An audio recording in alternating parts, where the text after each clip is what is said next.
L'émancipation passe souvent par une part de révolte, et c'est justement ce thème que nous allons approfondir dans cette deuxième dissertation sur les cahiers de Douai de Rimbaud. Alors tout de suite, voyons le sujet qui n'est pas une citation, mais une interrogation globale. La voici, peut-on dire que les poèmes du cahier de Douai ne sont que l'expression de la révolte d'un adolescent face à la société de son temps? Il faudrait revenir sur plusieurs des termes. Allons-y. Tout d'abord, il faudrait revenir sur la négation restrictive « ne sont que ». Cette négation nous invite à explorer des limites, étant donné que la restriction peut aussi bien s'appliquer sur l'idée de révolte. Est-ce qu'il n'y a que de la révolte? Ou bien est-ce que cette révolte n'est que celle d'un enfant, d'un jeune, en opposition avec la société. Par ailleurs, ici, cela invite aussi à s'interroger sur l'unité des cahiers, car cette affirmation s'applique ici à tous les poèmes, mais peut-être qu'il y a certains poèmes qui expriment la révolte et pas d'autres. Deuxièmement, sur l'expression de la révolte. Alors déjà, il faudrait voir ici deux choses. D'abord, quelle révolte est exprimée? Et dans ce cas-là, on pourra parler des révoltes politique et morale, de la révolte existentielle, de la révolte poétique, à voir dans le premier sujet de dissertation. Et puis, deuxièmement, comment cette révolte s'exprime dans le terme. Alors, elle s'exprime par une esthétique nouvelle, qui mélange le pur et l'impur, qui saccage et qui, en même temps, respecte, qui impose en tout cas une nouvelle vision de la beauté. C'est aussi un travail sur un détournement des formes et des règles poétiques. Et puis, enfin, il y a quelque chose dans l'écriture sensible. Et j'ai oublié de le dire, bien sûr, pour la révolte, eh bien, il faudrait voir deux registres qui permettent d'attaquer, le registre satirique et le registre polémique. On peut revenir très rapidement sur le terme d'adolescent. Cela signifie, en effet, dans les cahiers de Douai, par exemple dans le roman, on n'est pas sérieux quand on a 17 ans, Rimbaud affiche et revendique sa jeunesse. Mais est-ce que cette jeunesse implique nécessairement une forme d'immaturité? C'est une question à se poser. De même qu'il faudrait se demander comment cette jeunesse s'exprime, quels sont ses signes de manifestation. Alors, par exemple, ça se manifeste précisément par le goût de la transgression et de la révolte.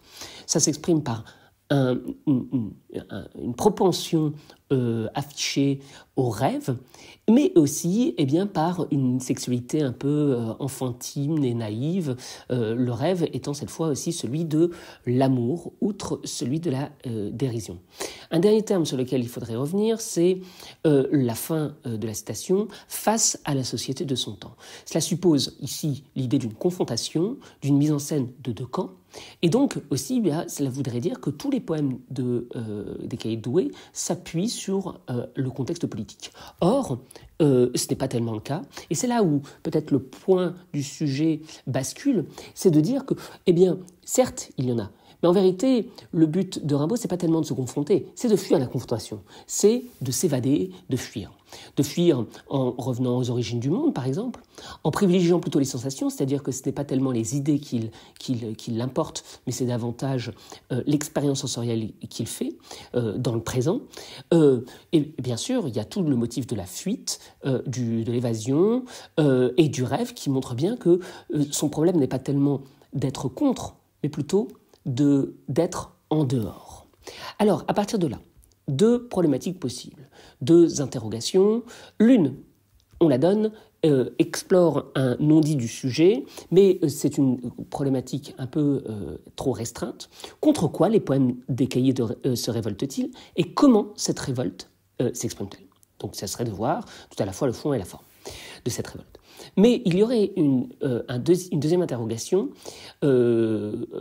qui, cette fois, explorait les limites de l'affirmation d'une révolte de la jeunesse, comme nous y invite le sujet, et elle est la suivante. Dans quelle mesure la poésie du jeune Rimbaud cherche-t-elle à dépasser la révolte qu'elle contient par ailleurs? Vous voyez, alors c'est cette problématique que l'on va retenir, tout simplement parce qu'elle nous amène à dépasser l'affirmation selon laquelle il n'y aurait qu'une révolte. On verra qu'il n'y a pas qu'une révolte, il y a au contraire une tentative de sortir de la révolte.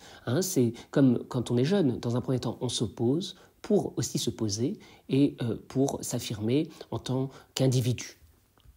Alors, allons-y maintenant pour le développement.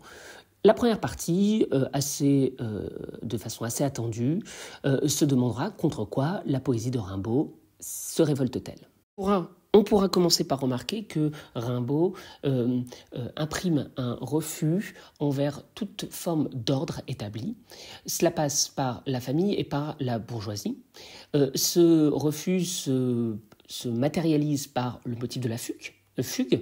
Le but, c'est de partir, de rompre avec le giron familial, et également, ça se lie par un mépris pour l'ordre bourgeois. Selon lui, la bourgeoisie représente la mort, l'immobilité, ce qui vient se consolider, tandis que la jeunesse, elle, est du côté du mouvement et de la rupture. Alors, on peut voir cet désir de rupture, par exemple, dans un poème qui est roman, qui commence par ces célèbres vers « On n'est pas sérieux quand on a 17 ans ».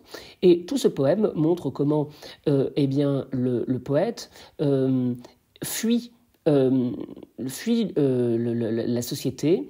Il prend plaisir à détourner une jeune demoiselle qui est avec son père, et là, la transgression est matérialisée par le rêve. On le voit aussi dans la musique. Dans la musique, le jeune rebelle méprise totalement la bourgeoisie de campagne qu'il ridiculise avec le registre satirique, on le verra plus tard. Et quant à lui, il préfère prendre la clé des champs et reluquer les jeunes filles. Enfin, il faudrait citer le poème « Le châtiment de Tartuffe ». Dans « Le châtiment de Tartuffe », il prend le parti de ce faux dévot mis en scène par Molière qui vient troubler l'ordre d'une famille. Et ici, il insiste sur son caractère libertin et le montre, prend un certain plaisir à insister sur le trouble qu'il vient, que sa libido vient amener, la transgression qu'il opère. Dans les Cahiers des Doués, Rimbaud critique sévèrement la religion en doutant de ses principes moraux et de son pouvoir spirituel.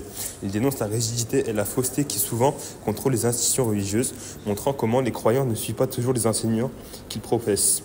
Rimbaud dit que la religion peut rendre les gens étrangers à eux-mêmes, en les empêchant de penser librement et en les enfermant dans des systèmes étouffants.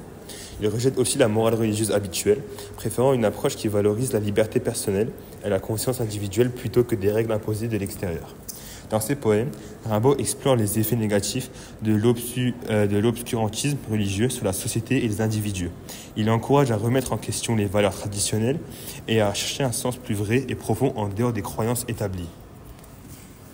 Dans Soleil et chair, Rimbaud célèbre le soleil et la déesse Vénus et revendique la nécessité pour l'homme de renouer avec son corps.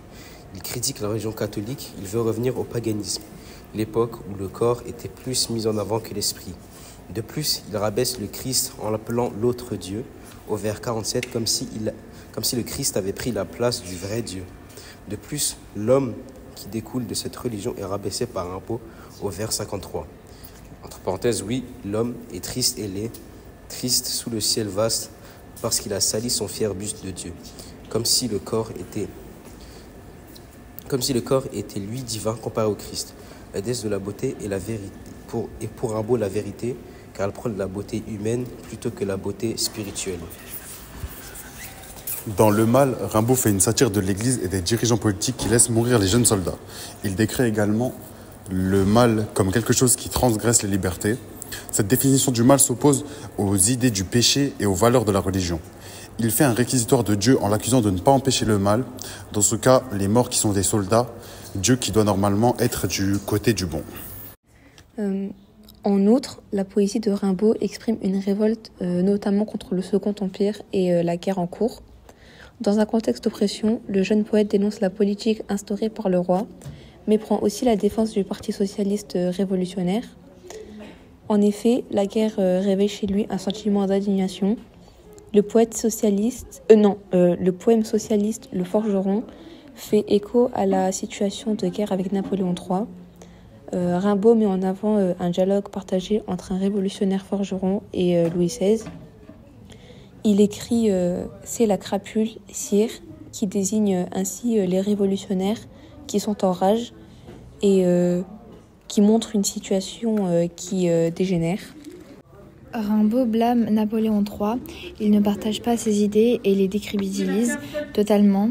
Dans le poème L'éclatante victoire de Sarrebruck, Rimbaud fait un portrait satirique de Napoléon III à partir d'une gravure. Il se moque totalement du roi ouvertement. Le poème y met en avant la moquerie d'une propagande et dénonce la tromperie des soldats manipulés lors de l'arrivée de l'empereur. Dans le poème Mort de 92, Rimbaud exprime sa révolte en détournant le discours des bonapartistes. Ce dernier évoque la mort de leur révolution, utilisée à des fins de propagande. On peut voir que Rimbaud décrit les morts de la guerre avec la citation « Au milieu de Christ, aux yeux sombres et doux », extrait de Mort de 92. Après avoir vu contre quoi la poésie de Rimbaud se révolte, nous allons voir comment sa poésie précisément s'y prend pour attaquer, pour transgresser. Ensuite, nous montrerons que Rimbaud, dans ses poèmes, nous fait part d'un mélange de beauté qui nous fait éprouver une émotion esthétique avec de la laideur qui inspire le dégoût ou le mépris du moral.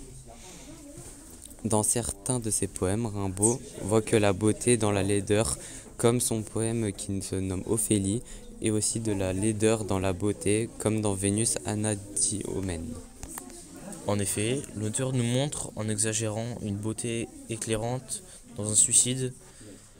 Dans ce poème, Rimbaud nous parle d'une fille qui s'appelle Ophélie. Cette fille est noyée, mais malgré cette scène, il montre une beauté dans cette femme morte, comme dans le vers 26, briser son sein d'enfant, trop humain et trop doux. Dans ce vers, nous remarquons que malgré qu'elle soit morte, il voit encore une vie en elle, avec trop humain et trop doux, alors que quand la personne est morte. Après, il nous montre de la laideur dans la beauté. Dans Vénus Anadyomène, dans ce poème, Rimbaud décrit la déesse de la beauté avec de la laideur, comme au vers 14, belle, hideusement. Un ulcère à l'anus, où nous pouvons voir un oxymore entre belle et hideusement, qui sont deux mots de sens opposés qui nous montrent la laideur de sa beauté. La révolte est aussi poétique étant donné que Rimbaud se propose de saccager le langage poétique et ses formes. Bon, on peut voir que ce saccage s'opère à plusieurs niveaux. Il y a le niveau du vers, où en effet il s'en prend à l'alexandrin, on le verra. Il y a l'échelle des vers, étant donné que l'enchaînement joue sur des jeux de rejet, de contre-rejet, enfin en tout cas des irrégularités qui créent une musique quelque peu bancale. Et enfin, on verra que ce saccage s'opère au niveau du poème lui-même, étant donné que Rimbaud, tout en prenant des formes attendues et fixes, et les démolit. Bon, alors par exemple, on peut prendre, pour le premier niveau, on pourrait prendre dans Ma Bohème le déplacement de la césure, je m'en allais, ça fait 4 syllabes, les points dans mes proches crevés. Nous en avons ici ensuite 8. Par conséquent, il bouscule la césure à l'hémistiche en 6-6 dans un alexandrin, créant ici une rupture qui est justement celle du départ. Dans Vénus Anadyomène, on en parle rapidement, il y a la volonté, avec les sonorités, de créer une musique dissonante. Ce serait par exemple des déficits assez mal ravaudés qui n'est pas très agréable à l'oreille. Le Dormeur du Val peut nous servir d'exemple pour tous les jeux de rejet et de contre-rejet. Par exemple, dans le dernier vers, il dort dans le sommeil, la main sur la poitrine, et tranquille, l'adjectif est rejeté précisément pour créer une sorte d'irrégularité et un suspense. Enfin, le sonnet Le Buffet peut servir d'illustration au saccage du modèle bien réglé du sonnet. En effet, on peut remarquer que Rimbaud n'utilise pas des rimes embrassées, A, bébé A dans les quatrains, mais ici, il opte pour des rimes croisées. Bon, on pourrait illustrer ceci sur bien d'autres sonnets. Dans les cahiers de Douai, on remarque que Rimbaud mélange différents registres, allant du côté satirique au côté polémique. En effet, on comprend ces différentes critiques face à la société, que ce soit au niveau de la bourgeoisie ou bien même de la politique, mais celles-ci se font toujours de manière joyeuse et à la fois ironique pour accentuer sa critique, que l'on pourrait en quelque fois juger comme une moquerie. Ainsi, nous pouvons retrouver ce mélange de différents registres dans beaucoup de poèmes issus de cette œuvre, donc les cahiers de Douai. En voici donc quelques exemples. Par exemple, à la musique, où le poète se baladant dans Charleville préfère fuir la foule et reluquer les filles. On remarque différentes critiques de la bourgeoisie, notamment par le biais d'une critique des mœurs. Il s'intéresse plus principalement aux femmes plus ou moins grosses, raffinées ou autres, mais toujours d'une manière satirique afin de se moquer des bourgeois. Rimbaud se moque clairement de Napoléon III à travers la description d'un portrait de ce dernier.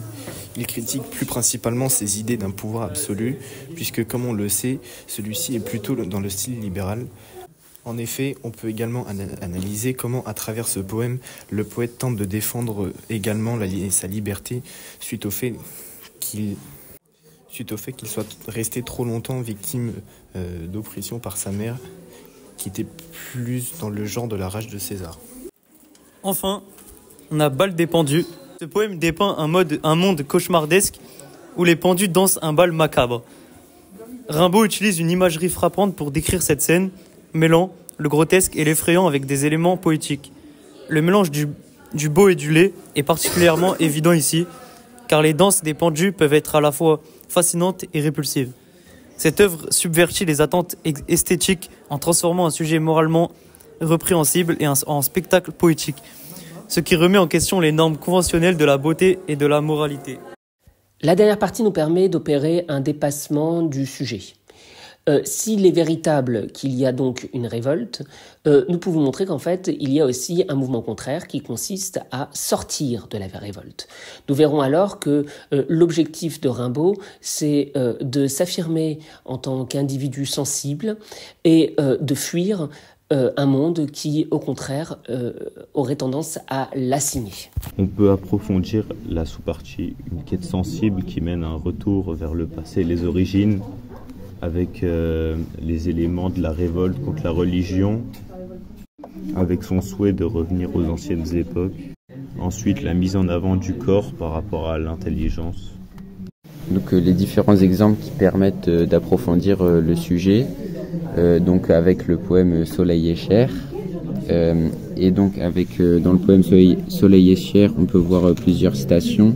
Par exemple, celle « Et pourtant plus de Dieu, l'homme est roi, l'homme est Dieu, mais l'amour, voilà la grande foi ».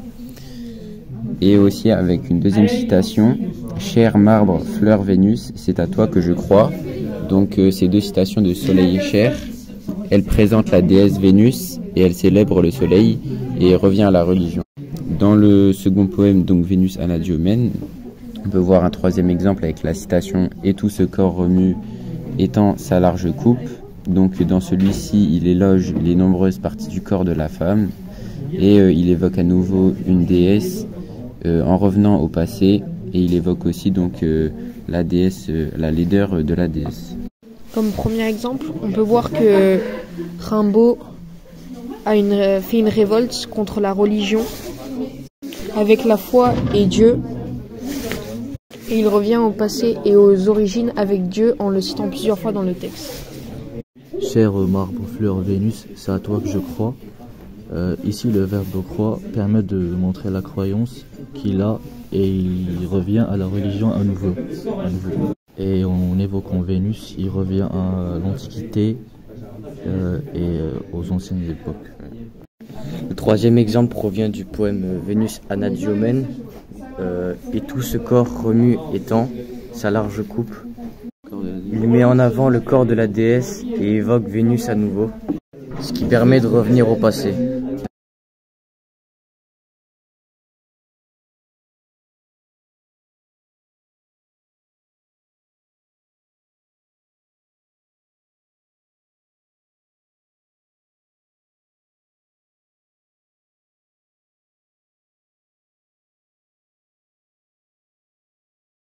Dans les cahiers de Douai, Rimbaud se met également comme un vagabond à la recherche de l'amour et de la poésie.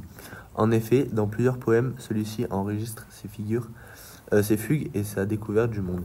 Il illustre comme un mendiant ou un vagabond qui fuit et qui découvre le monde qui l'entoure. Dans les poèmes, le vagabond fantasme l'amour. C'est une sorte d'échappatoire pour lui.